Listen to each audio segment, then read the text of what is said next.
We are being hypnotized by people like this. Newsreaders, politicians, teachers, lecturers. We are in a country and in a world that is being run by unbelievably sick people.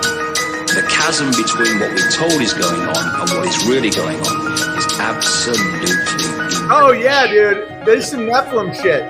It's like we all know what's going down, but no one's saying shit what happened to the home of the brave. These motherfuckers, they controlling us now, and no one's talking about how they made us fight to be slaves. And everybody's just walking around, head in the clouds, and won't awaken to a dead in the grave. By then it's too late, we need to be ready to raise up. Welcome to the end of days. Everybody is slaves, only some are aware that the government releasing poison. Welcome back, everyone, to another episode of Nephilim Death Squad. We have a very exciting episode. I say it's exciting because I know that Top and I are personally excited. And I know that a lot of our fans have probably heard us bring this up ad nauseum at this point. I think we might have mentioned this gentleman maybe in the past 5 episodes alone. And I know that you guys were talking off air about how much his work has this interesting overlay over the things that we're discovering, Top and I, as we go through this show. So I am David Lee Corbo, a.k.a. The Raven. This is Top Lobster, and we are finally joined today by Mr. Jerry Marzinsky. Mr. Marzinsky, would you mind introducing yourself a little bit to the audience and letting them know where they could find your work? Okay, I'm a retired licensed psychotherapist with over 35 years of experience in working with thought processes of the psychotic and criminally insane in some of the most volatile psychiatric institutions in the nation. I've held positions as second lieutenant in the Arizona Civil Air Patrol, assistant scoutmaster. My formal academic training comprises a BA in psychology from Temple University, master's degree in rehab counseling from the University of Georgia, and 2 years of PhD study in a psychology program. I'm the co-author of An Amazing Journey into the Psychotic Mind, Breaking the Spell of the Ivory Tower. And I've been on the front lines in mental health for a long time. And I've seen what's going on, and it's a friggin' joke what they're doing. This drug-infused merry-go-round of a mental health system that doesn't cure anybody or anything, but's making these the psychiatric mafia and big pharma billions of dollars a year. It's crazy what they're doing. Now, Jerry, just to jump straight into it, do you think they're doing this for money or other like more nefarious purposes? Because obviously your work kind of goes from scientific to like right into supernatural and the occult. And a better question for you, was that a shock for you when that first happened? Because I can imagine most people who are going into the education field, especially to become a doctor, you're very like literary, what's in this book, taking that very serious. My wife is an RN, so like I know how that kind of mind operates. And then to be confronted with what you were confronted with, what's that like for you? When I realized that the voices that schizophrenics were hearing were actually entities, it was a major shock. You know, I actually shut down for a day when that happened, and then being threatened by the voices was another shock. Because I didn't want to believe that these voices were entities. You know, when I first came out of graduate school, like everybody else, I believed that these things were hallucinations because that's what the book said. You know, all the psychology books, all the voices schizophrenics hear are hallucinations. When I got onto the front lines, things took a very different turn when I could see what's happening with my own eyes. And when I first started at Central State Hospital, which was the largest psychiatric hospital on the planet at the time, there were 10,000 patients there when I got there. It was like a sea of mental illness. But for somebody who was an adrenaline junkie and interested in abnormal psychology, for me, it was like a candy store, a strange candy store. So I know here that I can see the type of person you are now, Jerry, because my wife immediately after graduating, she went into the ER and described it much like you describe it. But I'm like, I asked her, why do you keep going back there? And it's kind of like, there's something about it. They like the people that work there and retire from there. She no longer does it, thank God. But there's something about that draws a certain personality type. So I'm noting that. Oh yeah, I spent 10 years working in big hospital ERs in the last 10 years of my formal work before I went into my own private practice. And it wasn't boring. It wasn't ever boring. There was always something happening. So for an adrenaline junkie, it's one of the places to be. But when I got to this large state hospital, I noticed that the voices that these schizophrenics were hearing weren't what I thought they were. I mean, when they say they're hallucinations, and that's all they said in the psych books. Oh yeah, they're hallucinations. And you think of a hallucination as something that's crazy and random and makes no sense. It's just all over the place. No, it wasn't like that at all. What I first noticed was that these schizophrenics were carrying on long, involved, coherent conversations with their voices. They were conversations and arguments. And they weren't at all random or like word salad. I mean, they were perfectly coherent. So what it sounded like was if you're listening to somebody talk on the telephone and you only can hear one side of the conversation. So I could hear these guys conversing with these voices and responding to them, but I couldn't hear what the voices were saying. So that struck me as odd. Another thing that struck me as odd was nobody in that entire hospital was interested in what the voices were telling these people. Nobody. I mean, here's many hundreds of staff there. I mean, the place sprawled over, I think it was over 3,000 acres they had assigned to that hospital. There were over 200 buildings. And I never saw anybody curious about what those voices were telling these people except me. And I'd asked all the psychiatrists I worked with. I asked psychologists. I said, what are the voices? What are they telling these people? And they would just say, well, they're hallucinations, which is what they were taught in college. That's what they taught in medical school. But they haven't done any research on them whatsoever. It's just like the arrogant psychiatric mafia and big pharma have, like the high priest of ancient Egypt, have just come out and go, we hereby declare that the voices are hallucinations because we say so, without any research into it whatsoever. Is there a fear from the clinical side of things that communicating with, or not necessarily communicating with, but entertaining the dialogue? What's the dialogue about? What are they communicating about?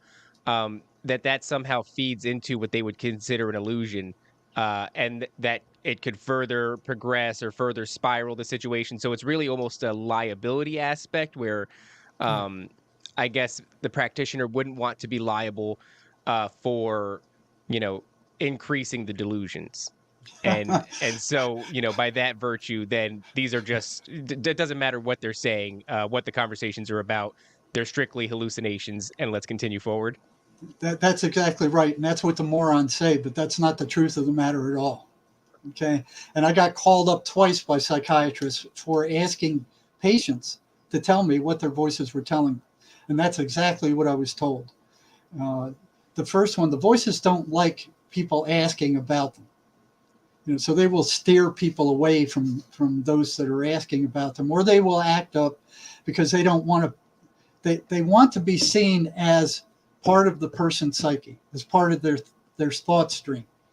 And that's what's so dangerous about them, because they sound just like the person's, the thousands of thoughts that run through a person's head every day, except the content is very different. The intention is very different. But if it's schizophrenic, I've talked to several of them. They ask, they're as curious about what the voices are as I was, and they would ask the voices, what are you? Who are you? And the response was, we are you. They want them to believe that those voices that they're hearing are coming from them and belong to them. If they believe that, they will turn into the voices and be psychotic. It's a very dangerous situation once those voices start, because they sound just like the thousands of other voices that the person hears in his head every day. We all hear a voice in our head talking to us all the time. Everybody does. The question is never asked, who's listening? You're hearing that voice, but who's listening to it? And how much of it is true? Well, there's another layer when it comes to schizophrenia. Those voices sound just like the thousands of voices that are running through your head every day. I mean, they sound the same. They have access to the person's memory. They can pull up every rotten thing that person's ever done and rub it in his face until they turn them negative. So what they are, they're parasites. They have to turn the person emotional state negative before they can take the energy. Now, that's another thing that psychiatry doesn't see either, that there's a one-to-one correlation between the voices coming and the person's energy being drained down to nothing. And they don't just hit schizophrenics. Are you talking about like physical energy or something like loosh? Well, loosh. You can look at it as loosh, but it turns into physical energy because these guys can't even get out of bed. Wow. So I've talked to a number of them that, that they had an appointment in the morning and they were so drained after a night of being attacked by the voices, they couldn't even get out of bed. So these things are feeding off of these people. And like I said, they don't just hit schizophrenics. They control them more than they do most people, but they hit us all. So, you might have been walking down the sidewalk one day and some guy irritates you or something, and here's this thought comes into your mind to beat the crap out of him or whack him up the head with a baseball bat. Or you might be standing on a bridge and you go, I wonder what it would like to be to jump, or why don't you just turn into oncoming traffic? Those kind of thoughts, they don't come from you. Matter of fact, Emanuel Swedenborg says none of your thoughts come from you. You decide what thoughts you want to attend to. So Jerry, let me propose something to you. There's a cliff in California, I believe it's called Suicide Cliff, right? They found out, well, people would go there, they'd stop at this gas station, and people that weren't suicidal, a lot of them would just commit suicide. But the engineers and scientists or whatever found out that something about the, what's the word? Like the acoustic resonance of this cove that people were in, it would draw them, like it would make them want to commit suicide or at least have these thoughts. Have you ever thought about some like just geographical locations, acoustics, frequencies that would enhance the ability for these entities to come through faster, or perhaps like the really bad ones hang out there? You know what I mean? Like why would this be happening?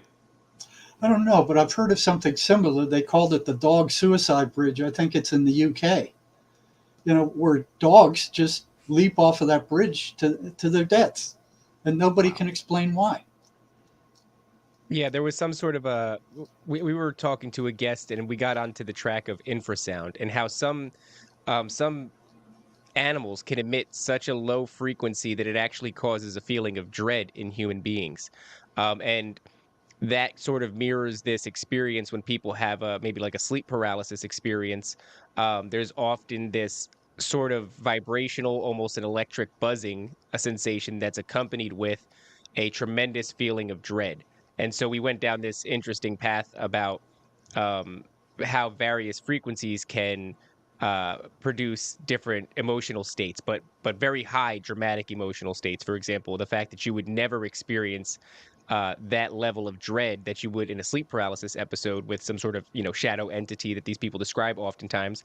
That feeling of dread simply never manifests itself in waking life in any other situation. And so whatever these entities operate through, it often seems like they could sort of evoke high level emotional states, whether it's rage or sadness or fear, right? And you're talking about how these things, they will put you to your lowest and feed off of that energy. There's sort of a reciprocal event taking place where they can make you feel that way, and then they feed off of it, and it's a cycle. And then they do this essentially until they drain you. But Dr. Marzinsky, I do want to mention to you, and I wanted to get your thoughts on it. I'd be remiss if I didn't mention this. I talk about it often on my show. My aunt is a schizophrenic and multiple personality disorder, and she has had a lot of very uncanny experiences that I think I find maybe the rest of my family is uncomfortable talking about. Sort of things like precognition. She seems to have an ability at times, or at least there are anecdotal stories where she knows something seemingly like insignificant that is about to happen and then does take place. And it's never like groundbreaking, but she does seem to have like this little uncanny window into future events. And like I said, they're never like big, tremendous events. They're seemingly insignificant, but she does seem to know them sometimes. She also has this experience where she will smell a sort of a sulfuric smell. And then this is her cue that some entity is around. She calls it the devil. But the way that she smells it, or the way that she describes the scent, is often the way that other people who have experiences, run-ins with various entities, and we're talking from, someone who is sort of a victim of like a demonic encounter that they find very difficult to explain, but oftentimes they will say that it was first caught onto, as far as their senses, by a smell, a sulfuric smell, something rotten, accompanied with a sulfuric smell. And also people who experience cryptids, interestingly enough, will also describe a very similar smell. And my aunt, she also has these events where she's been able to find things. For example, like she'd be in the care of another aunt of mine, but she'd know exactly where to find sort of gold. So if my aunt had stashed away her jewelry for fear that my schizophrenic aunt was going to find it and do something, she'd know where to find it. And, she claimed that it was basically the voices that told her, but nobody was willing to really have those conversations with her. It was just very short-lived, oh, the voices, I would overhear it as a child. Oh, how did she find the gold? I thought you hid it. I thought you hid your jewelry. She said that the voices told her where it was. And then there's no explanation for that. And people find that very uncomfortable. I know in your work, this is something that you've come across. Maybe I'm speaking out of school here, but I do believe you've described things as precognition, and also the ability to find things that otherwise they shouldn't have been able to. And I wonder maybe if you could talk a little bit about that. Yeah, well, first of all, multiple personality and schizophrenia are two very different things. Okay, multiple personality, it's like they are actually different, objective, different personalities. So one personality could be violently allergic to shrimp, and another personality in that same person could eat shrimp and not be affected at all. I mean, so it's that big of a difference. These are individual personalities. Do you mean like schizophrenia is a different thing? Is that like an actual physical reaction to shrimp, or would it just be a psychosomatic? Yeah. No, it would be an actual physical allergic reaction to shrimp. One person breaks out in hives, one personality, the other personality can eat shrimp fine, and there's no reaction whatsoever in the same body. So it's a totally different phenomena than schizophrenia. Schizophrenia, it started out, it means split mind. That's what it means. But it's characterized by these entities, these voices that the psychiatric mafia insists are hallucinations. But they know stuff. I've talked to especially meth addicts. When they run out of meth, the voices would tell them where to go and when to be there, and some stranger would show up with meth. I had one prisoner telling me, watch out for this guy over here, he's going to assault you. And a day or two later, that happened. So they know stuff that the person himself doesn't know. And they use that to get their claws in the person. Like, well, see, we can do this for you. And once they get your trust, then they got you. They're feeding off you. They are parasites. And the voices never say anything good. It's always bad stuff. It's like, you're no good, you're rotten, you're ugly, you're stupid, nobody likes you. Every rotten thing that you could think of, those voices tell these people. Right? So they really bring them down in the dumps. And once they get them down there, then there's a one-to-one correspondence between the voices coming and their energy disappearing. So these things are parasites, and they feed off of all of us, not just schizophrenics. You start thinking a negative thought, and you ask yourself, well, where does that come from? I mean, where does your thought stream come from? It wasn't there when you were born. Where do thoughts come from?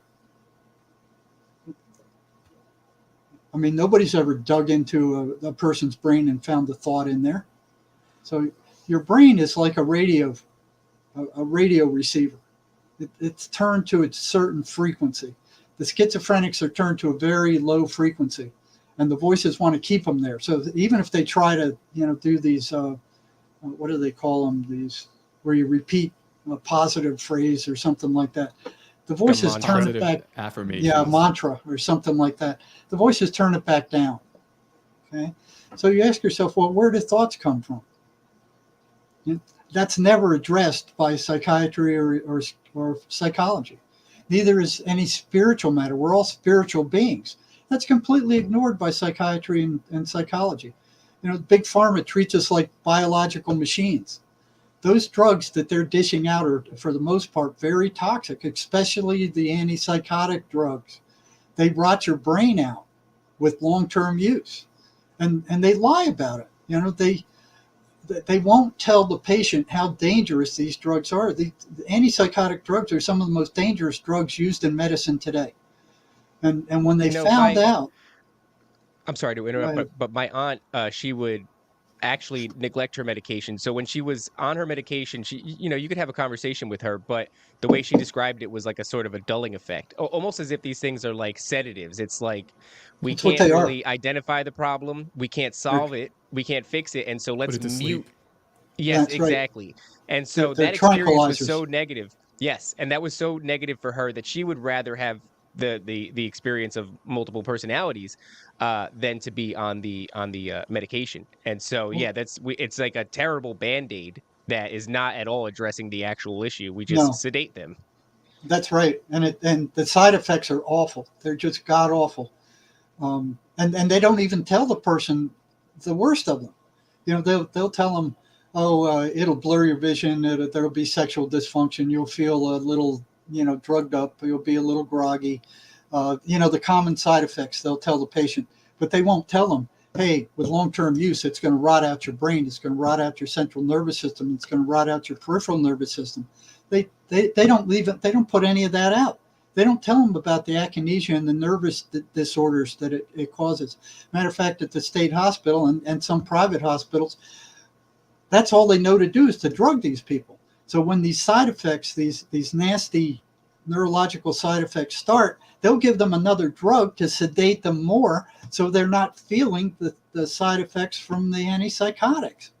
So that their brain is continually being rotted out. There's permanent neurological damage, and they're giving them stuff like Cogentin to mask that neurological damage.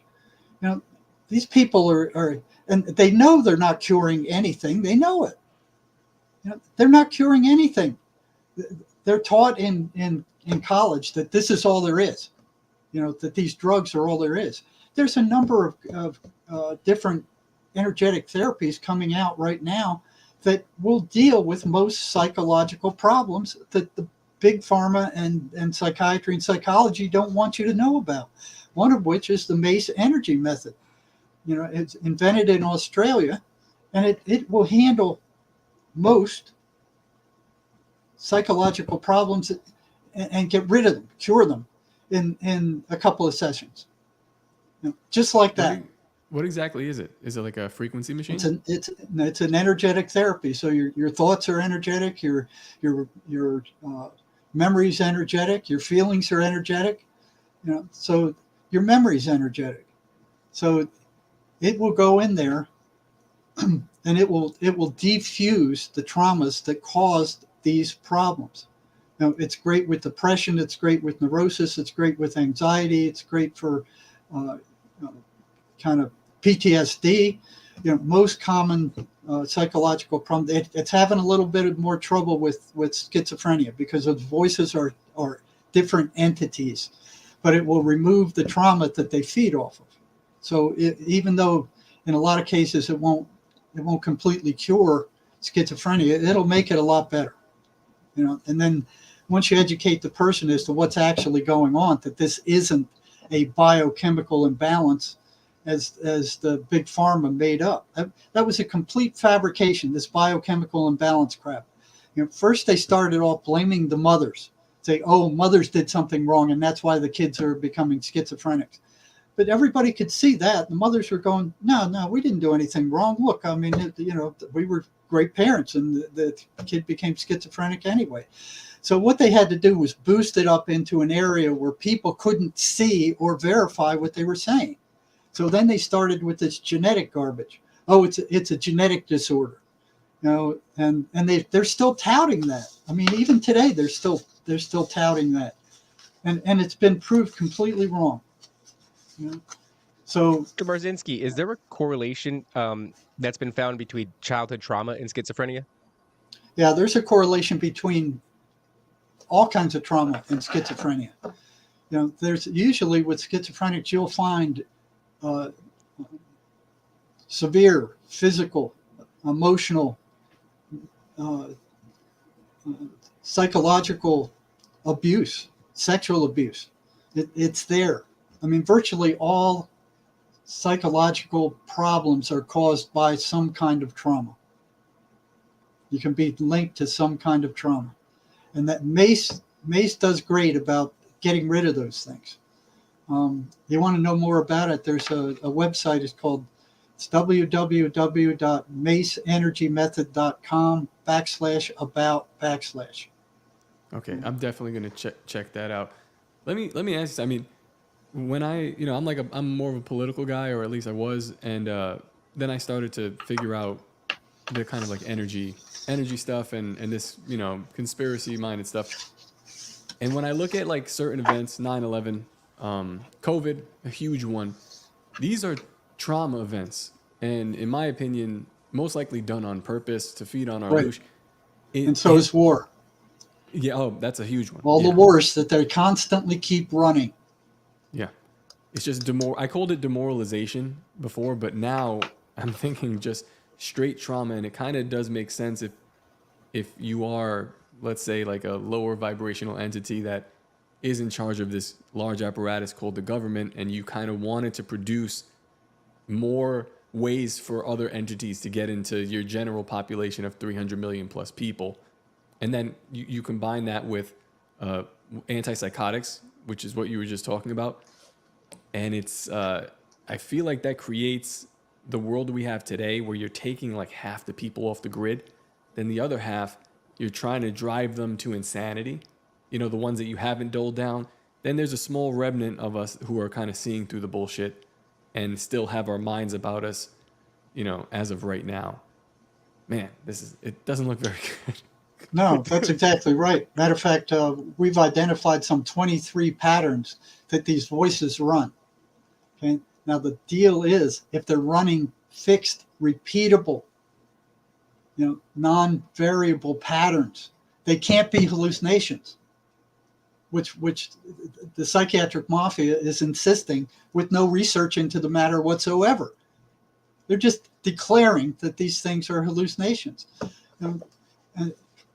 And what's interesting is that these patterns that these psychotic voices run are the same patterns that we're hearing over the television every day from the mainstream media right now. And I'll run through some of them for you. Negativity. The voices are consistently persistently negative. They don't say anything good. You turn on the television and it's constantly bad news. This person died, that person died, people shot, many people died in the war. It's all bad news being broadcast constantly all the time. Okay? The voices are anti-religious. They can't stand the 23rd Psalm. They can't stand the person going to church. They can't stand them reading the Bible. They can't stand them talking to preachers or being anywhere around a priest. What hallucination would do that? You know?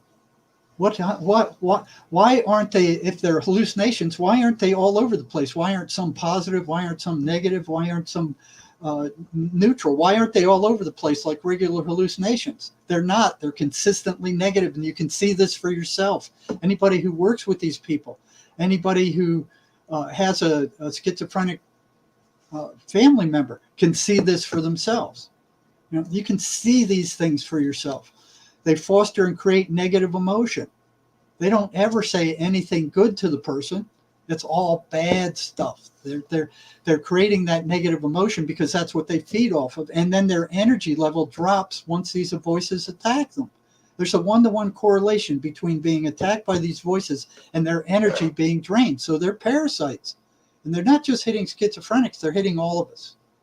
You know, any negative thoughts you have about yourself or anybody else is put into your head by the dark side. Right? Your brain is actually like a radio receiver. You decide what show you want to listen to. You know, and if you're tuned to the negative stuff, that's what you're going to get. So these things are parasites, and people who are schizophrenics need to understand that these voices are feeding off of them. They're not there to help them. You know, they're there to drive them crazy and suck their energy.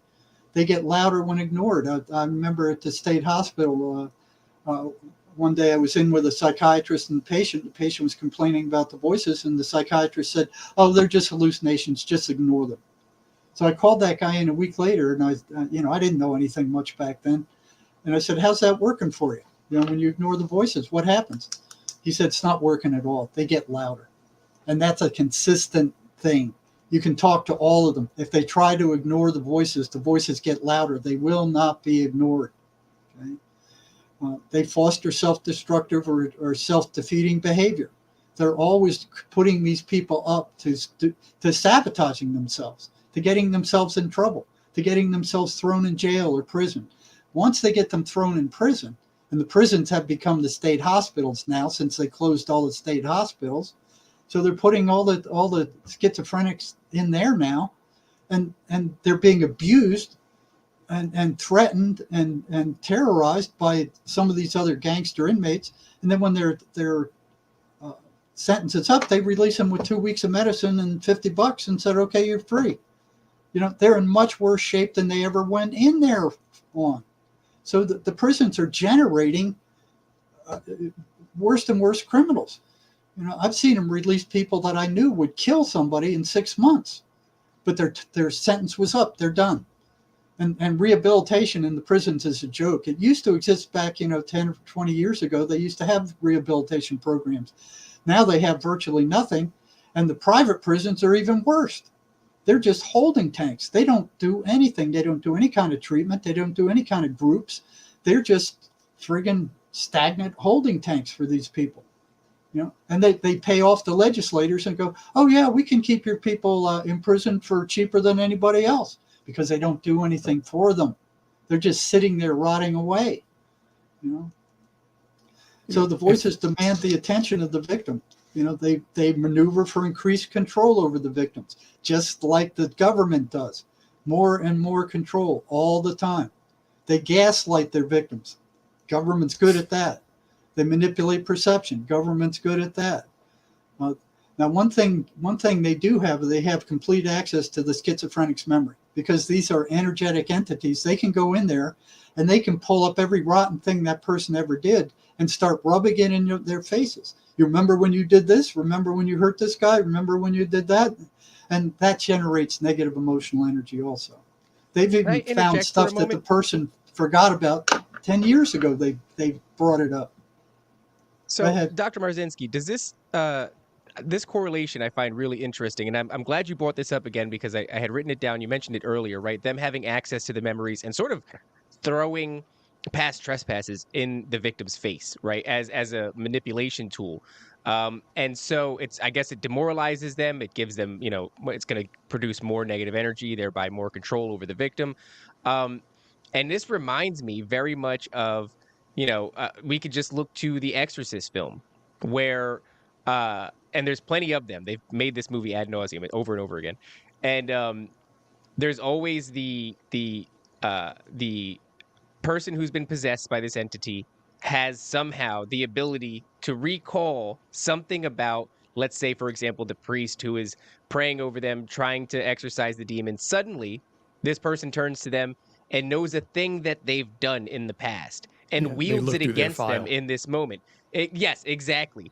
And I recently had a guest on my other show, and he was talking about he made a church in Alberta, Canada, and there's a really big drug issue out there, and he was trying to help remedy this. And one of the things that he would see is these people who were on drugs. From his perspective, he felt like they were possessed, and but once again, this line right between mental illness and demonic possession. Um, and the way that he's describing them to me is very accusatory. So even at the lower stages of really rampant drug use, often a user will turn uh, uh, very negatively towards anybody who would interact with them and use sort of accusatory language. And at its highest stages, where it really drug abuse really looks like high level mental illness, really looks like demonic possession, there is a lot of this sort of um, mirrored interaction between all three of them, where the common thread is this accusatory nature. And it got me thinking about. I'm not a biblical theologian by any means, I but I was do just gonna have this. say, Satan Satan the is the accuser. accuser, Yeah, right? it's So boom, through all of these things, that's the common line. Satan the accuser, and you can see this behavior across all of these. And then that right there obviously is something that human beings have been struggling with since our inception. It's in our book, and to me that jumps out as a really important piece of this puzzle. um when you start to ask the question, why is this a common thread? Does that resonate with you at all?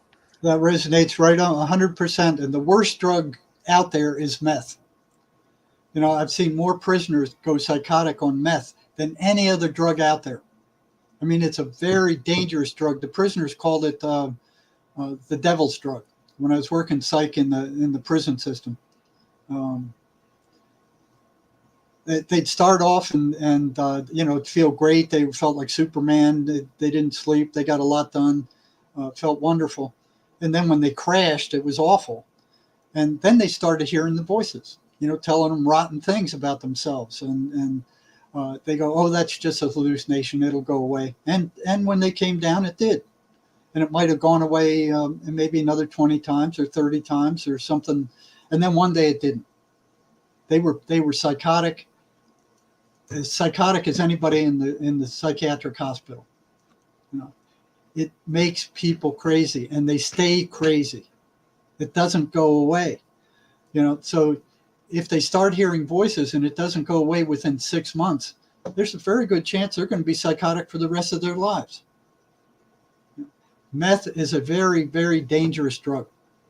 It opens you up to these negative entities like no other drug out there. And it's coming across the border, blessed by our government at this time, by the ton. It's just coming by the truckload over the border. It tells you something about our government at the present time. Yeah, and Ritalin. Yeah. They're putting more and more kids on Ritalin. I mean, they got tens of thousands of kids on Ritalin now, and maybe even more. I have the statistics somewhere. But and they move on. They move on from that. I asked prisoners who were put on Ritalin as kids, well, you were feeling as good as you had in a long time. You were able to concentrate. Why did you keep taking more and more meth? Their answer was, I don't know. You know, they're drugging kids at an enormous rate right now. Dr. Marzinsky, was that something that you saw with meth users? Was that accusatory nature? Because I also feel like there's something that happens when people get addicted to really hard drugs like meth and things like that, where anybody who seeks to help them is Yeah. somehow turned into the enemy. And so Yes. when I think of like the accusatory nature, I also think of that. Was that something that you saw particularly with meth? That's what I saw with meth, and I saw with schizophrenia. You know, the voices are telling the person that anybody who's trying to help them is their enemy. You know, so that's particularly difficult for moms and dads who have schizophrenic kids, because they don't realize that. For the most part, they don't realize that those voices are entities trying to take over their kid. You know, and the worst thing they can do is allow them to sit in their bedrooms by themselves listening to the voices. You know, Yeah. But the voices make it so miserable for the parents that a lot of times they just give up and say, yeah, go sit in your room and leave us alone. You know? It's an epidemic. So- Jerry, let me tell you a story about a guy that we just spoke to, maybe even last episode. I don't remember. Oh, yeah. He went on a journey similar to what you're talking about, using a drug and looking for answers from the other side. The drug was mushrooms, but what the story turns out that he told us is that he did make contact with entities from the other side, but they've been giving him advice, and it's been exactly the opposite of the traits that you just described with the schizophrenic entities. They're giving him advice. They're helping him with diet. They're helping him with life stuff. They're saying, don't work this job, go here. And he came on, he's fully convinced that he's communicating with them. And another overlap there was he was taking a lot of mushrooms to contact these things whenever they decided they would give him a nudge, hey, we want to talk, get the mushrooms. Now he says he doesn't have to anymore. He got to a point I would like to where- also toss in there, they were pushing him, oddly enough, this is the only time I've ever heard this, pushing him towards Jesus and the church. Yes. And now he's an avid churchgoer, prays on a regular basis, has an incredibly healthy lifestyle, has improved by almost all metrics, and I've just never heard any of these entities that you would contact through drug use. And I'm certainly not advocating it for anybody, and I don't believe he did either. He even said that specifically. He said, "Don't do this," because it's intense and horrifying in many ways, I suppose. But I've never heard anything point the user towards Christ and towards the Positivity. church. That was very interesting. Well, I've heard some of these voices do that. Now, this is the first time I've ever heard of a positive outcome, because what they do in most cases, they'll start out positive.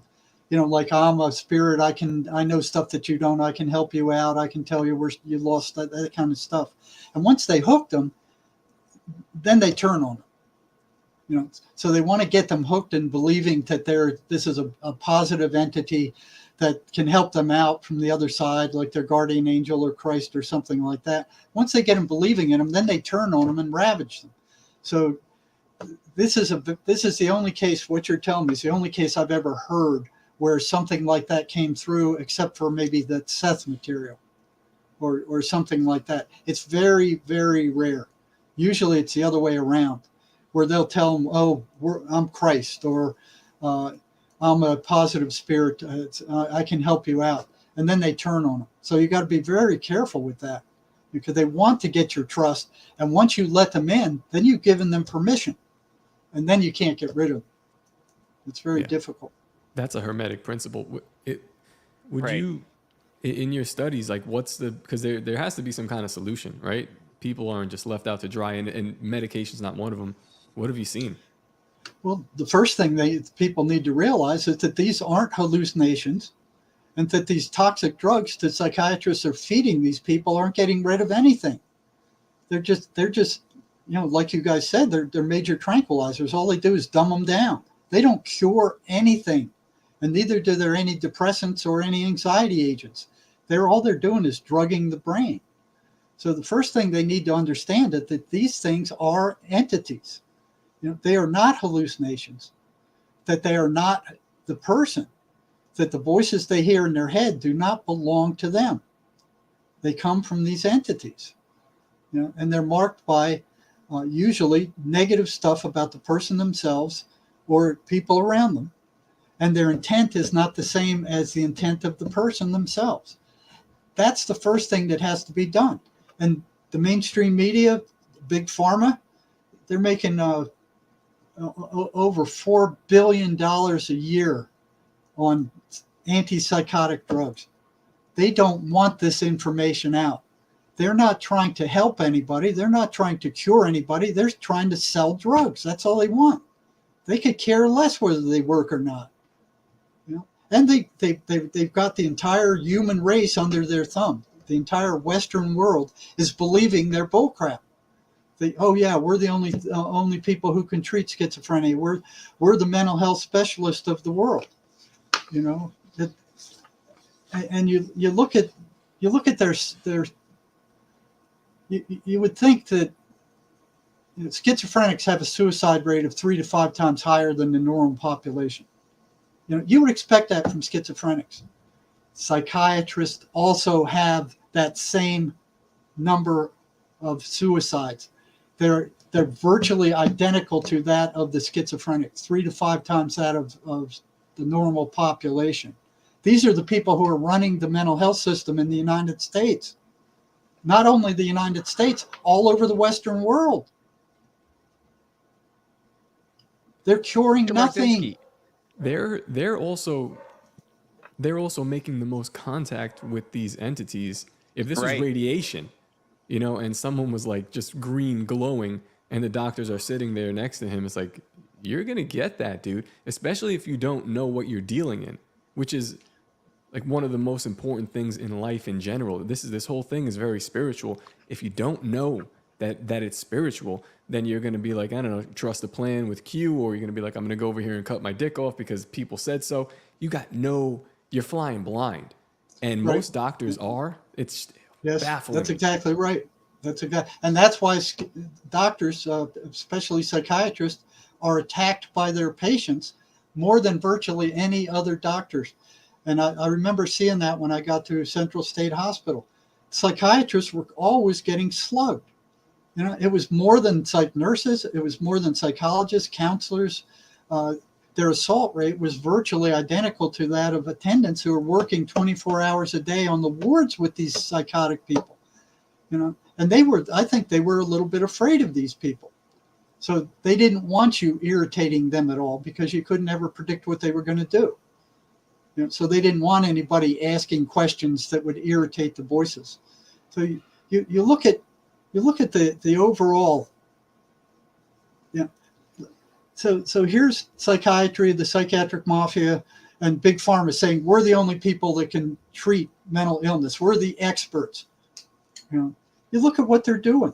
I mean, last year there was 49,200 people in the United States committed suicide in 2022.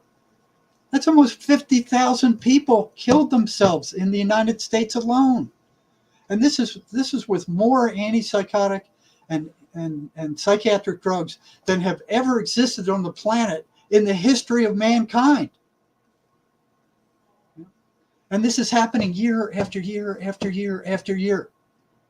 We're so desensitized. So what's the report card on these guys? I'd give them an F. The CDC reports 132 people in the U.S. kill themselves every day, with more psychiatric drugs on the planet than ever before, ever. So only 50,000 people died in the Vietnam War that lasted 10 years. And you got almost 50,000 people killing themselves every year, year after year after year, taking these friggin' antidepressant drugs that don't work worth a crap and make them feel like crap. The Mace Energy method could handle this. They could fix these people, but they won't promote it. Between 2000 and 2018, the suicide rates increased 37%. They're going up and up and up. Every year they're going up. And according to the CDC, the U.S. suicide rates have reached the highest level since World War II. And this is with more psychiatrists and psychologists being in existence than ever before. Does this look like it constitutes an effective mental health system? It's garbage. It's a drug-fueled merry-go-round that just goes round and round and round. I've seen it in the private psychiatric hospitals. I've seen it in the state hospitals. I've seen it in the mental health centers. They bring these people in. They milk them for all the insurance they got. They fill them full of these toxic psych drugs with nasty side effects. They release them. 6 months later, they go off these drugs because they can't stand them anymore. They go psychotic again. They go back to the hospital, and the merry-go-round goes around again, fleecing them for $8,000 to $10,000 every time it spins. And then they complain about the medical cost in the U.S. being out of control. I would give these psychiatrists and this Western mental health system an F. A solid F minus. They're worthless. So they're more than worthless. See, I disagree, Jerry. I'd give them an A plus, because if you're looking at something like this, it doesn't appear like you said, the correlation between psychologists, mental health psychologists, and suicide is on like a consistent level, spiking up together. I was like, yeah, if I wanted this to look this way, I would keep building this medical system. There's no, at this point, there's so much evidence, like we'll talk about the COVID vaccine or whatever, there's so much evidence where it's like, it's clearly dangerous, clearly bad, but they keep pushing it, almost as if the desired outcome is, what they're at. So yeah, A plus for these guys for doing whatever evil shit that they're doing. Yeah, for executing an effective plan. Oh, one of the medical aspects of this. An effective deleterious plan to destroy the human race. They get an A plus for that. Yeah, they're doing and for drugging down the entire population of the Western world. I mean, everybody's on SSRIs. That's right, and that don't work. They're making again at $14 billion a year selling those, and $14 billion for antipsychotic drugs. We're talking billion, not million, billion. And then when you come off the SSRIs, it's actually causing people to have psychotic events. Man, guys, the Nazis won World War II. This is like the Nazis won World War II. They're in contact with some kind of entities, and they're actually in control of this government that's doing this. That's the only way any of this shit makes sense. Otherwise, your own government hates you. There's an aspect of this that I really want to talk about, which is the fact that this entire time, schizophrenia and diseases that are, or mental health diseases that are like it, are often described as hereditary. And that would need to be completely revamped through this scope. When I was younger, I explained to you that my aunt has these issues, and I actually was in her presence one day. I was very young. I was a toddler, and this is before I think she was fully diagnosed, and we just kind of thought like, she's a little bit off. She had a weird request. She asked for me to grab her the silverware drawer. So I go to grab her the silverware drawer. I'm maybe 5. And strange request, I managed to pull it out of the drawer, the entire thing, and I'm walking down the hallway with it, and I suddenly hear a voice. I hear a woman's voice, and it sounds like it doesn't come from my ears. I knew this even as a child. I didn't hear it with my ears, but I heard it very loud and clear just within my own head, but it was distinguishable as not my own voice. This was a woman's voice. She was monotone, not angry, not happy, none of that. And she told me, as very matter-of-factly, that I was going to drop the drawer. And suddenly everything became sort of distorted, and like I got vertigo. I would say, like vertigo. And I dropped the drawer. And the noise of the drawer snapped me out of it, and my aunt was furious, and it was a whole thing. But because of that event, I was worried for my entire life that I was going to be schizophrenic. And I became aware peripherally of this idea that there is sort of an age marker, 26 to 29 or something like that. If it doesn't manifest itself by then, you're good. So honestly, I didn't talk about it for a long time until I got over that hump. And nothing ever happened since. Everything's good. I'm now 33 years old. But hereditary is not the way that we should be looking at this situation. No, and it's not. They haven't found any evidence of hereditary. But what they have found is something called familiar spirits that run in the family. Okay, so the schizophrenic creates the conditions in the child or family member for these entities to move in. There is no genetic marker for these things. That's been disproven. There is no biochemical imbalance, which is what they're still teaching in the universities. I mean, psychiatrists are still graduating thinking that schizophrenia is due to a biochemical imbalance in the brain. That was made up in the 70s, I think, by Eli Lilly when they came out with Prozac. They needed something to explain why their antidepressant drug had an effect. So they go, well, it must be some kind of chemical something. So they made up this chemical imbalance theory, and they're still selling it today, even though it's been disproven over and over. There's no actual study, right? There's no in order to prove that there's a chemical imbalance of the brain, you would almost need to have a sample of a brain, and I would imagine. I mean, I'm clearly no chemist or biologist, but you would need to do something on a physical level to determine what the normal levels of cortisol That's right. or and there's been no studies that were conducted like that showed anything. No, there of the hasn't, and that's one of the first things that's one of the first things I noticed when I went to work at the state hospital. They never gave any kind of test to determine what was out of balance or by how much, ever. And I'm like, well, if there's a biochemical imbalance, how come they're not giving some kind of lab work? Why not some kind of EEG or EKG or some kind of test to determine what chemicals are out of balance by how much? Dude, and they're still not doing it. Even though they'll tell you it's a chemical imbalance, you go to your psychiatrist, you ask them, how do you know it's a chemical imbalance? What's out of balance by how much? They have no idea. I mean, it's just like throwing a dartboard. They go, well, we'll start with this drug and then we'll see how that does. And if that doesn't work, we'll try another one. We'll try another one. They'll just go around the whole circle of drugs until they find one that seems to work the best. They have no idea what the chemical balance of the brain actually is. They don't know. They don't know anything, It's bullcrap. It's incompetence. Pure bullcrap. They did this to my wife. She had to get some shot. I forgot what it was. For a virus that she's already had to work in a medical setting. And this is just vaccine stuff. And she goes, well, I've actually had this virus, so I probably have titers to it. Can you check my titers before you just jab me up with whatever? And they're like, the fuck are you talking about? Just take this shot.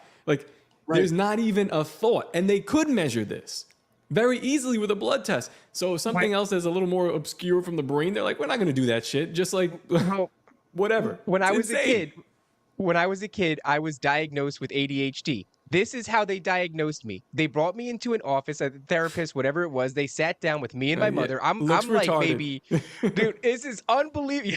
They looked at me and they were like, yeah, checks out. I'm sitting there with my mom, and the therapist or the psychologist, I'm not too sure which one actually, oversees this, hands me a packet of math problems. And I think I was maybe like 12 or 11.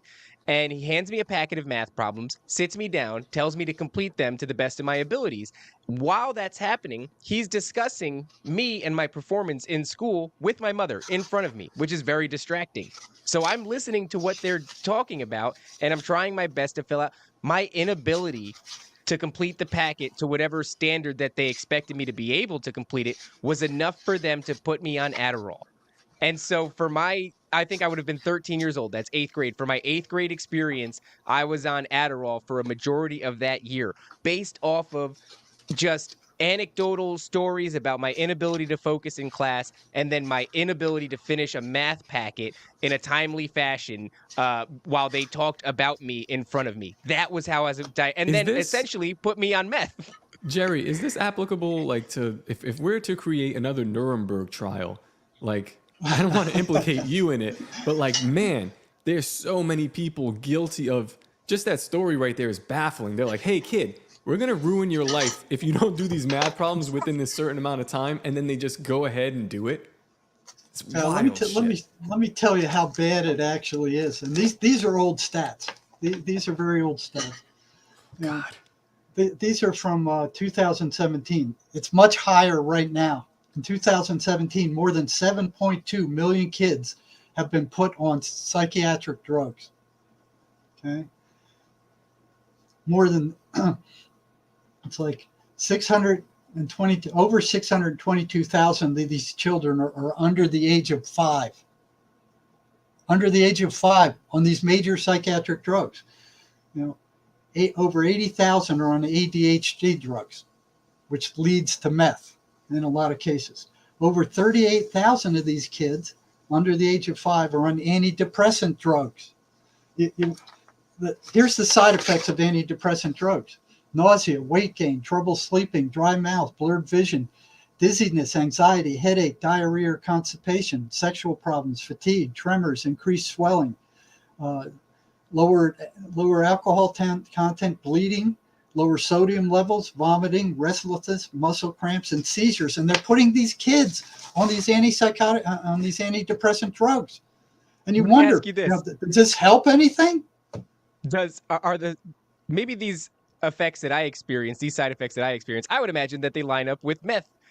So what I experienced, 3 things definitively was dramatic weight loss, loss of appetite, and increased irritability. And so that year I got into an incredible amount of fights. I actually had to go to the Scared Straight program in order to graduate from middle school into high school.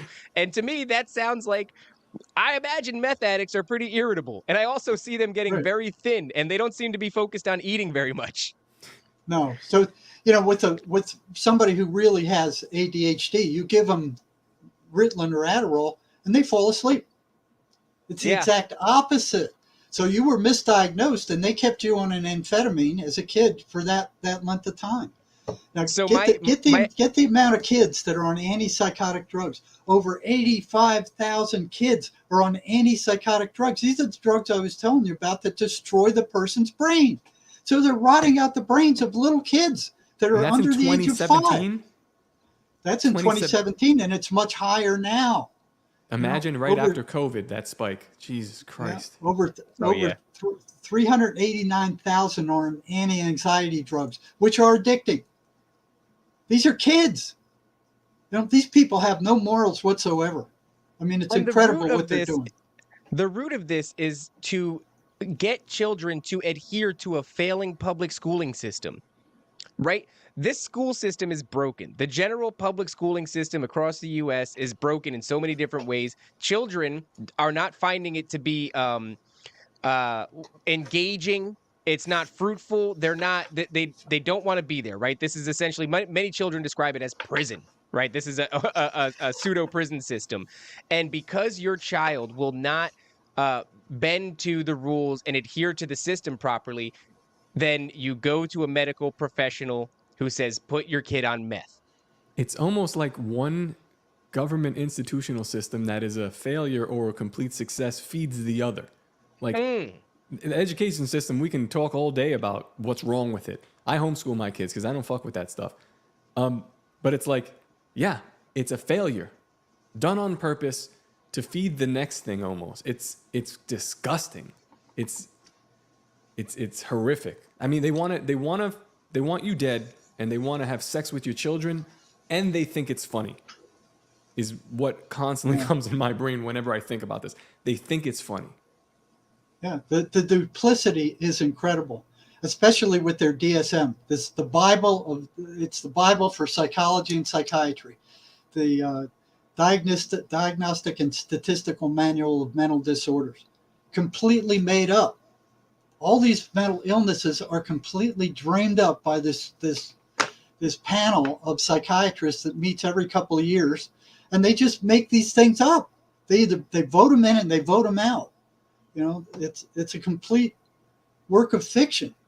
There is no test to test for any of the mental disorders in this group, in this book. And it looks impressive. You open it up and here's all these numbers and subcategories, and it looks like some scientific thing.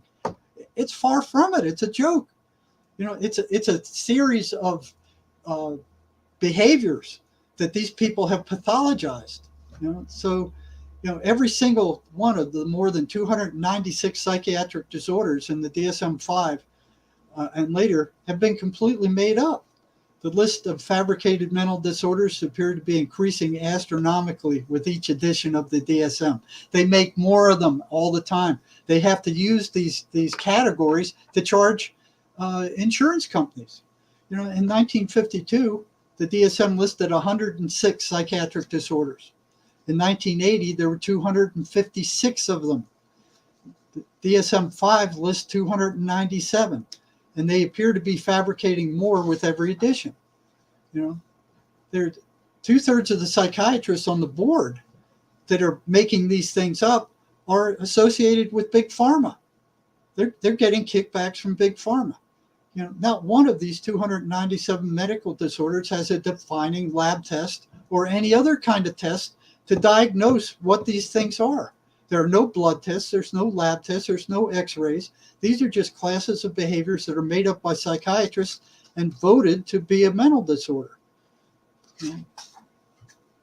I think what's worse right now, too, is that talk about a layup for the pharmaceutical industry and the medical apparatus that surrounds it, is that we are now in this epidemic of, I don't know if you guys have noticed this, I notice it constantly, people who are more than happy to self-diagnose. There's like sort of a cult of personality that's developed around relating to or you know, claiming to, oh, that's like, I can't tell you, TikTok is inundated with, this is how to know that you have ADHD. Not only that, this is what, if you have this going on in your life or that going on, and it's some of the most benign, inconsequential things that they'll go, this means that you have ADHD or this means that you have that. There is a sort of a reward system, a cultural reward system set up around self-identifying as having a mental illness. This is something that I've noticed like is rampant. As somebody who was diagnosed when I was a kid, I find it horrible to just hear this. It's almost become a fad. Well, it's That like is, you I get- think, an accurate way to put it. What's that called? Is it Munchausen syndrome? Where you By have proxy you have or- yeah. Well, you have someone abducted, and then eventually they start to defend you. They start to defend their abductor or abuser. It's kind of like right, what's right. happening. Yeah, it's Leech Trolls in the chat actually just said it's social contagion. I think that is that's what it's become. These obscure, hard to diagnose, no tests, no background for it, no actual evidence that there's a chemical imbalance. These things have become social contagion, and that is, I mean, we're not only are we one of, it's only us, and I believe where do they film Lord of the Rings? Not Australia. There's another place. I forget what New it is. Zealand? But there's only two. New Zealand. New Zealand and the U.S. are the only two countries, as far as I'm concerned. I don't know if it's changed since I learned this, that actually advertise for pharmaceuticals. And Yeah. so this is a payday for, you're doing the work of these, you know, pseudo intellectuals, these medical professionals who would be diagnosing. You're doing it for them. And you go to them and you go, well, now it's not, well, I saw a commercial and the commercial said, if you experience A, B, C, and D, you may be, you may have this disease and may be eligible for this medication. Now it's not even that. Now it's happening for free. Nobody has to pay the advertisers. TikTokers are doing it. It's on social media. These people who aren't even paid by the industry are telling you that It's this sentient. Yeah, they got the ball yes. rolling. They're exactly. Mr. Marzinsky, there's a great question here in the chat. I just wanted to ask you this. They said, thoughts on Christians using the name and authority of Jesus to cast out demons. There are many videos of this deliverance online, and it's compelling. And one of the episodes I was listening with Tony Merkel, guy had a sleep paralysis entity on him. He like mumbled the Lord's Prayer, and he said it was similar to throwing a flash bomb in the room, how the entity reacted to him. Just like Right. vile. That's exactly right. Away. That's exactly right. I've seen it over and over again. They can't stand the 23rd Psalm. It's like burning them with a blowtorch. You know, Psalm 91 they can't stand. They can't stand going to church. You know, I did a little study on that once when I was in the state hospital. If the voices were very weak and the person went to church, they shut up. They didn't say anything when they got in the church. If they were moderate strength, they would just babble on so the person couldn't hear what the preacher was saying. If they're very strong, they would drive them out of the church. They'd jump in there and they would run out. But yeah, why would a hallucination be anti-religious? Why would they react so vehemently to the 23rd Psalm? I had one patient describe, he said that they react to the 23rd Psalm like worms thrown on a hot frying pan. And several others of them have affirmed that. They can't stand the 23rd Psalm. Why would a hallucination do that? Why would a hallucination be consistently negative? Why wouldn't it be random? Why wouldn't it be all over the place? I mean, these things, if they're running patterns, they can't be hallucinations. That's all there is to it. There's a pattern to them. Something is holding them to that pattern. Something is proliferating that pattern. The psychiatry just doesn't want to hear it. Neither does psychology. Even though, those traits, those aspects that I read you about, that's, what they're doing is the voices are energetic entities. What they're doing is like if you got a magnet, a big magnet, you can't see that magnetic field. You can't hear it. You can't feel it. You can't taste it. You can't touch it. For all practical purposes, for you, it doesn't exist. So you get a bottle of iron filings and you put it on top of that magnetic field. Now you can see the outline of the magnetic field. Those patterns that I was reading to you, and we only read maybe 10 of them, there's 23 or more. Those are the iron filings for these schizophrenic entities. That's the operational definition. That's what they are. That's how they operate. And what psychiatry is trying to do is like pouring Thorazine on top of a magnetic field and expecting it to dissipate that field. It doesn't work. These are energetic entities. They are not physical. They don't respond to physical drugs. What they're doing is dumbing down the brain so the whole body just becomes numb. These people are just zombies. And it's ridiculous. And the number of different mental illnesses that they make up every year is I mean, look at some of these mental illnesses. Mathematics disorder is one of the ones that are in. Oh, you don't do mathematics. You don't like mathematics. You got a mathematics disorder. Probably one of the first ones that got the worst case of that. Caffeine intoxication disorder. You drink too much caffeine. Oh, you got a caffeine intoxication disorder. Kids that are fighting with each other, they're diagnosed sibling relational disorder. Sexual disorientation disturbance or homosexuality, another one. Here's Florence syndrome, being overwhelmed by the beauty, such as Florence, Italy. The symptoms are fainting and dizziness. The treatment is antidepressant drugs. Wait, Oh my Honest God. to God, this is garbage that these people are coming up with. Paris syndrome. Japanese patients experience this visiting Paris. Southern Bell syndrome, I think they had in there for a while. I mean, you put 10 of them in a room and you give them a semi-complex diagnosis, you're not going to get the same diagnosis from them. It's Mr. completely Marzinsky, subjective. You said that they're saying homosexuality is a disorder because they can't figure out why. What do you think about the whole transgender thing that's happening here? Because that has a very high suicide rate as well. And it's also one of these things where wouldn't be surprised if most of these people are having clearly you're having a second dialogue in your head, right? Something is telling you, Right, and it's telling you that you're not good enough the way that you are, right? And so it kind of matches that characteristic there as well. Yeah, but you look at that in the normal average day person with their thought stream. How many of them in our normal thought stream are hearing stuff like that? Oh, you're not good enough. That thought stream that you're listening to all day long, every day, is telling you stuff that you already know. It's telling you bad stuff about yourself. But who's the one listening? If you think that thought stream is you, who's listening to it? It's not you. Are you saying Marzinsky. the more you feed into it, the larger you open this portal for maybe more things to come in? Or do you think some people are susceptible to, I guess we talked about the familial thing, where they might be more susceptible to the same entities or similar ones that are affecting their family, or perhaps even psychologists that are around this, they're constantly physically around these other people. You might be, just being spoken to or, touched by these things. Maybe there's something about the 6 feet that they were doing during COVID, right? Like everybody stay 6 feet away, keep your demons on that side of the room, your demons on that side of the room. Well, that was part of the separation thing, and the psychotic voices do the same thing. Stay away from me. I'm going to lock myself in my room. I don't want anything to do with you. I don't want to talk to people. I don't want to do anything. So separation is one of the things that they're after. Dr. Boy, did they get Marzinsky, it. we're coming to this hour and a half point, and I really do think it would be appropriate to discuss. We discussed Psalms 22, right, and how these voices, 23. these entities. Yeah. Oh, okay, 43. 23. Oh, 23. That's what my mistake.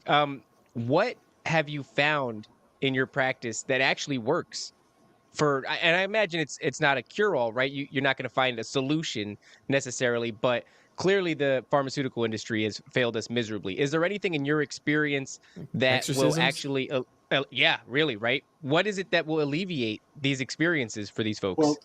Well, the first one we talked about earlier, they have to realize that what the psychiatric mafia is telling them is a lie, and what the pharmaceutical industry is telling them is a lie. These voices are not hallucinations. They're entities. They're parasitic entities. They're putting bad thoughts in your head to create the negative, lower vibration so they can feed off of you. If you had a leech on you, you wouldn't just sit there and look at it. You'd want to get rid of it. The voices get furious. When I was working in the emergency rooms, the patients that I felt I could trust, I would tell them what the voices were, and that helped them immensely. Now, then they realize it's not them; it's something outside of them, because the voices, when the prisoners would ask them, "Who are you? What are you?" The voices would say, "We are you." They want you to believe that they are you, that they're part of your thought stream, that you're going nuts, and they are these voices you hear in your head are actually you. They're not. There's got to be a separation. That's got to be done first. The second thing to realize is that they're liars. They lie about everything. They don't tell the truth about hardly anything. 98% of what they tell people are lies. So Sherry, my co-author in this book, if you want to know more about this stuff, how we came to the conclusion, you can go get this off of Amazon. You can get it off our website at jerrymarzinsky.com. There's a lot more information there. But Sherry came up with the idea that she cured herself this way, is by every time the voices told her some bullcrap, she'd say, "That's a lie. That's a lie. That's a lie." And 98% of the time it was a lie. Okay. So if you don't believe what they're saying, they can't get you. They have to get you to believe what they're saying. Okay. So those are two things that can be done. Jerry, there's a lot more. I know, I'm sorry, but when you're telling your patients this, like what's not just the success rate, but like I could imagine this could get really tricky for these people, especially if you're at like a low energy level and you're telling something like, "I'm on to you." There's probably going to be some kind of a fight. And oh yeah, there's a fight going on. There's a fight going on all the time, because at some level the person realizes that they're being pulled in a direction they don't want to go. That the only time there might not be a fight is the ones who believe. So did another study on what these people believe.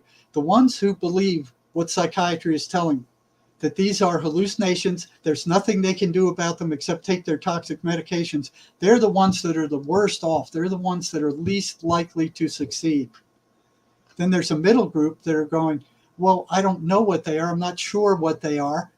They haven't made the decision that they're hallucinations, And then there's the third group, that the group that has the most chance to succeed are the ones that realize that these voices are not them. They're not who they are. They're coming from somewhere else, and that they're the enemy.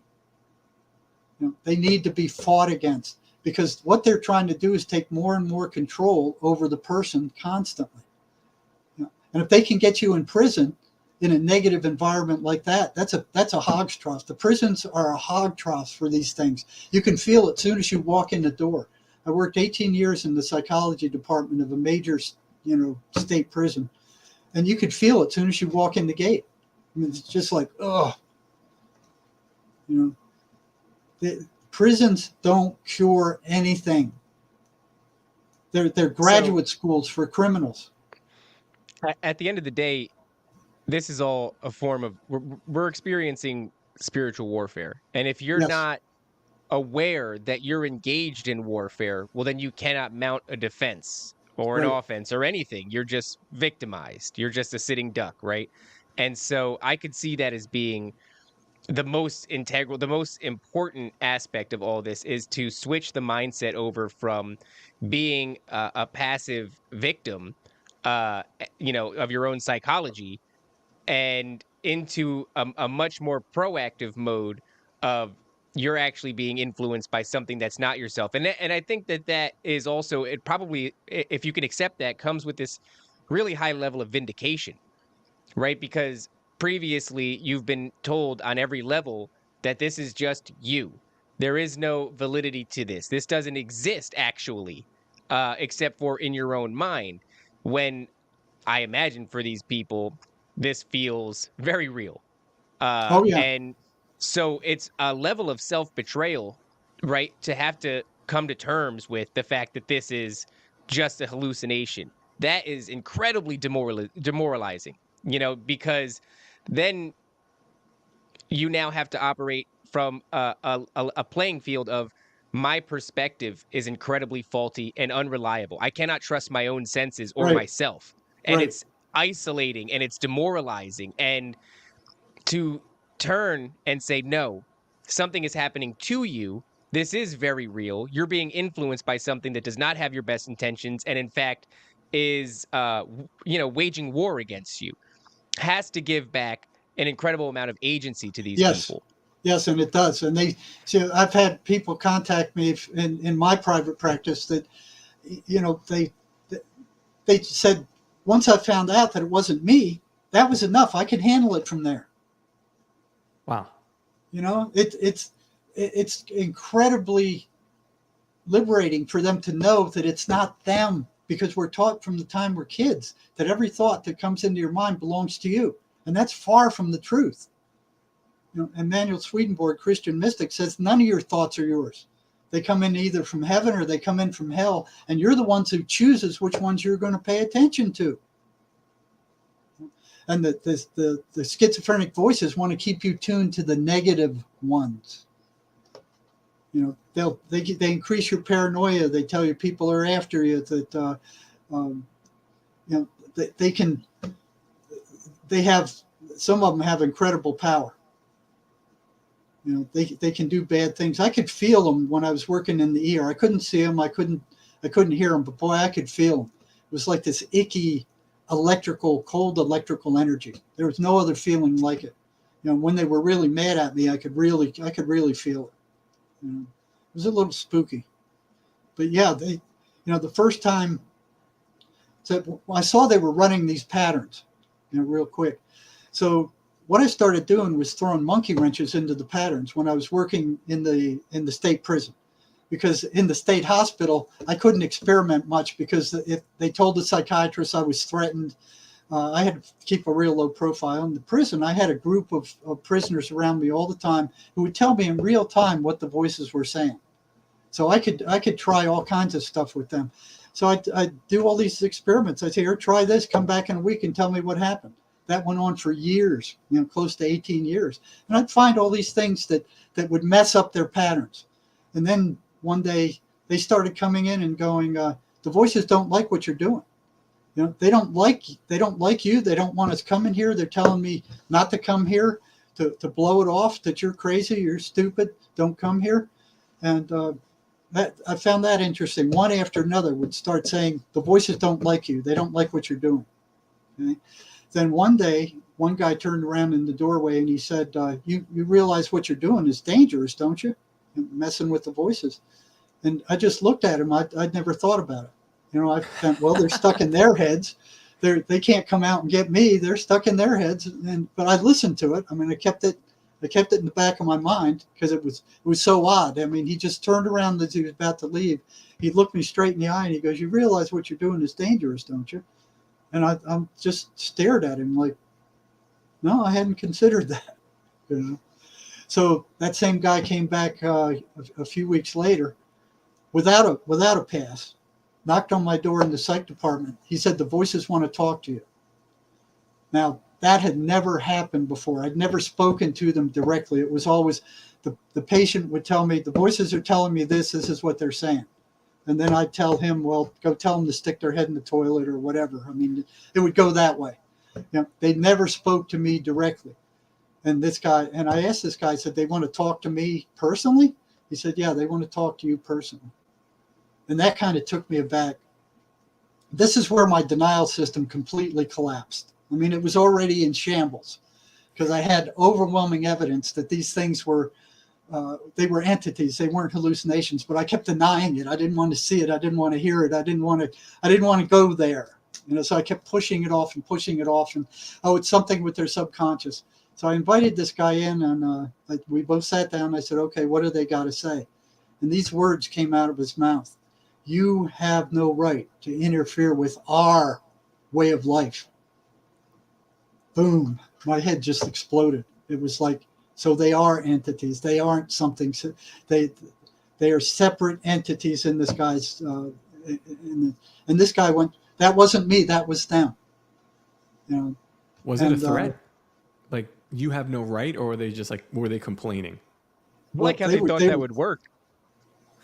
Well, it blew my mind. I mean, I shut down the office. I didn't see anybody the rest of that day. It was like my denial system had completely collapsed, and it took me a few weeks to kind of shake that off. But I knew at that point that these were entities. They weren't hallucinations. They weren't some figment of the subconscious mind. They weren't some, made up bullcrap, that they were actual entities that could think and could speak and could reason to some degree. So that didn't stop me. It just shook me up really bad. I mean, it shook me up. My denial says, now I'm dealing with entities, but I didn't have any cognitive map of where I was going or the territory I was entering into or what the roadmap was. It was just complete unexplored territory. I had no idea where I was going. And there was nobody to talk to. I couldn't talk to anybody about any of this stuff. I had to keep it to myself. And there were times I felt like I was going crazy. So the next big thing that happened is the same guy. I was reading a book called The Voice of Knowledge by Miguel Ruiz. I mean, anybody who's interested in mental health ought to read this. And it was talking about these things being parasitic entities. And I called this guy back in again. It was weeks later. And I said, I want your opinion of what this guy had to say. And I had a paragraph kind of highlighted. And I did that all the time. I would bring stuff in. I would ask schizophrenics thousands of questions about everything. I mean, constantly I was asking them questions. And, they trusted me and Jerry, I was getting a lot of information. It would have been a great podcast. You messed up, man. That's a number one. Well, you know what? I do have transcripts. I have word-to-word transcripts. We can do that another time to actually take you there. But what happened this time was the same guy that warned me, what you're doing is dangerous. I said, I'd like your opinion on this. This shaman is saying these things are parasitic entities. I didn't say that at the time, but I'd like your opinion of this. I started reading it, and when it got to the point where it actually spoke about these voices being parasitic entities, he got glazed over. He sat there just like a zombie. I looked up at him and I'm like, what do you think? And he's just staring at me. And then I heard this crackle erupt behind my head. It was like, it sounded just like a electrical welding torch. That kind of crackle. It was a loud electrical crackle. And it exploded right from behind my head. And I'm like, what, what the hell's happening? And then I hear it jump to the wall on my right-hand side, and it's crackling loudly. And I'm staring at the wall where the noise is coming from, but I was afraid to take my vision off of this guy because I was thinking he's going to attack. So I pushed my chair against the wall just in case he does, so I could kick him off, because all they had was female guards in the medical unit at that time. They would have been useless in a fight. So I'm switching my attention between him and this crackle, and it's going up my right-hand office wall, like crack, crack, crack, crack, crack. I don't see anything. I don't smell anything. I just hear it, and it's very loud, and it's persisting. And I'm swinging my attention between him and this crackle. It goes up to the top of the ceiling and then starts cutting over the ceiling to the left, over to the left wall. So I could see the patient, and I could hear the crackling at the same time. I couldn't see anything, but it went on for a good minute or two. I mean, it wasn't just brief. It just kept going on and on and on. And then it started coming down the left-hand wall right for me because I was up against the left-hand wall. And it jumps into this Rubbermaid trash can to my left, and it's crackling in that trash can. And I bend over and I look, and there's nothing in there. The inmate porter had cleaned it the night before. It's completely empty. And this thing, whatever it is crackling in there, but I don't see anything. And I'm like blown away. I'm like, what the frick is going on? And I'm like blown away. And then this guy slowly gets up and he goes, I gotta leave. And I'm like, yeah, go get the hell out of here, man. Go. Like that, and I was just so relieved to see him leave the office and walk down the hall. So after he left, I searched the walls. I mean, is there any burn marks? Is there any evidence of what I just heard? Of course, I couldn't tell anybody about this. There's nobody. I think I was a nutcase. So after I checked the walls, I didn't see any burn marks or any evidence that anything had ever happened. I walked out into the hallway and I started looking at all the doctors' and nurses' offices. Nobody was in there. There was no cause for this. And I'm just completely blown away. I mean, I didn't see anybody the rest of that day. I just closed my door and canceled all my appointments, and my mind was just warped. And it took me 3 or 4 months to get enough courage to call this guy back, and I eventually did it. He looked good when he came through the door. I thought he'd be a wreck. I thought he'd be a total wreck. And I told him that. I said, you look good. He goes, no, I've been doing what you told me. I haven't gotten rid of them, but I'm able to hold them off to a certain degree. So they haven't taken over, but I haven't gotten rid of them. And I said, well, sit down. I want to ask you some questions. I said, you remember the last time you were in here? Did you hear that crackling noise? He goes, yeah, I heard it. He said, but I was surprised you did. And I said, what the blazes was that? And he said, that's them. I said, them who? The voices? He goes, yeah, they were the voices. And I said, well, what in the dickens were they doing? He said, they were trying to scare you off. And I said, they did one hell of a job of it, So, we talked a little bit more, and that's the first time I've ever experienced anything like that. And I was shooken up because it's like, I have no cognitive map of where this is going. Where is this going? So I said, you looked really strange when you left my office. I mean, you looked like a zombie. I said, what were the voices telling you at the time you got up and left my office? He said, they were telling me to go get a shank and stick it in your gut. Holy shit. And I'm thinking, oh, he wouldn't do that. I've been working with him for 6 months. He wouldn't do anything like that. He's an okay guy, although he's a little strange. He wouldn't do that. And I said, well, why didn't you do it? And he said, I couldn't find one and nobody would give me one. That warped my head. And I'm like going, where is this going? I don't have any map of this territory. I don't know what this is. It's like entering, it must have been like when Columbus sailed for the New World or something. I mean, it was like, where am I going? And I couldn't talk to anybody about this. There was nobody to ask. There was nobody to talk to. Finally, maybe a few years later, my co-author for the book, I'd known her for 10 years before I started telling her one day about a patient I was working with. And she goes, oh, I know all about that. I heard voices when I was a young woman. And I'm like, I can't believe it. So I started hammering her with all kinds of questions that only somebody who heard the voices would be able to answer. And bam, bam, bam, one after another, she answered those questions. There was no doubt that she had experienced the voices, and she's one of the most spiritual people I've ever known. Her name, Sherry Sweeney, my co-author in the book, An Amazing Journey into the Psychotic Mind. And then I had somebody I could finally talk to about the voices. She understood, So I couldn't talk to my wife because she'd go, oh, no, you shouldn't be poking into the heads of these psychotic killers. Don't do that. That's bad. So I couldn't talk to her. I couldn't talk to, my psych friends because they didn't believe in it. They all believed that the voices were hallucinations. I had nobody to talk to for years. And there were times like this where I felt I was actually going crazy. It was very, very isolating, very, very lonely place to be.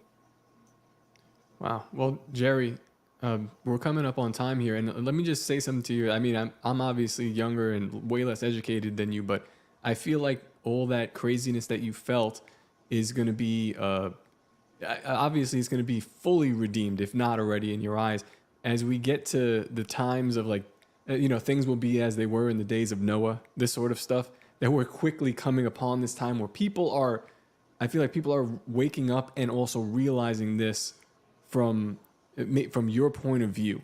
They're seeing what you saw 20, 30 years ago, and unfortunately it wasn't your time back then. But I feel like unfortunately it might be our time.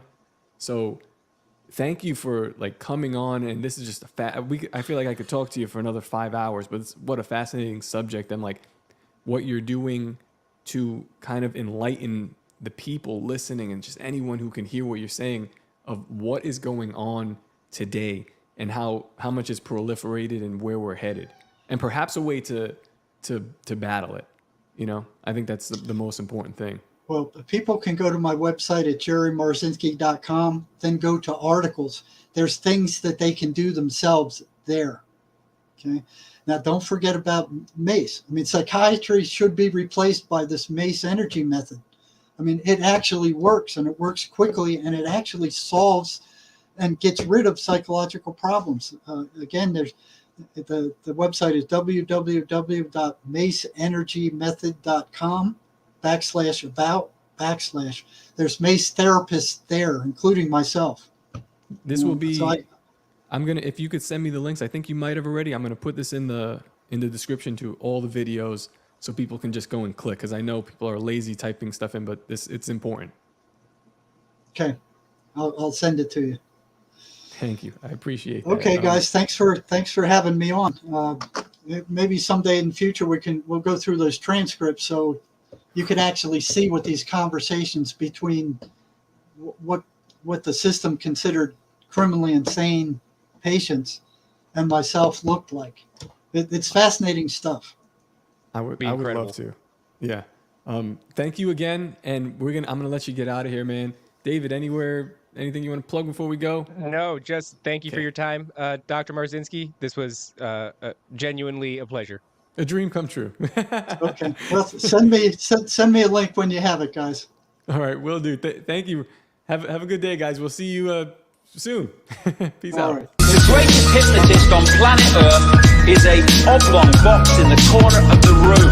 It is constantly telling us what to believe is real. If you can persuade people that what they see with their eyes is what there is to see, you got them. Because they'll laugh in the face of an explanation that portrays the bigger picture of what's happening. And they have.